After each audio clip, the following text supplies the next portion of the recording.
క్రైస్తవ జీవన విధానానికి ఉన్నటువంటి ప్రధానమైన లేదా అందమైన మీ మరెక్కడా దొరకనటువంటి కేవలము ఇక్కడే దొరికేటటువంటి 66 పుస్తకాలు ఉన్నటువంటి మీ బైబిల్ గ్రంథంలో మాత్రమే దొరికేటటువంటి థాట్ ఏమిటి అని అంటే, మనిషి మతాన్ని కడతాడు, దేవుడు మనిషిని కడతాడు. మనిషి మతాన్ని కడతాడు. మతం నిన్ను చంపుతుంది, మతం నిన్ను విభజిస్తుంది. అది క్రైస్తవ మతమైనా సరే. మతం చిచ్చు పెడుతుంది, మతం జలసీ ఇస్తుంది.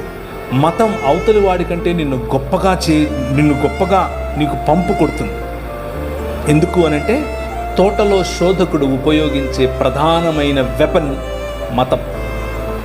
కానీ దేవుడు మనిషిని చేస్తాడు. ఆయన నిర్మించినటువంటి ప్రధానమైన వ్యవస్థ ఏమిటి ఈ ప్రపంచంలో అనంటే మనిషి.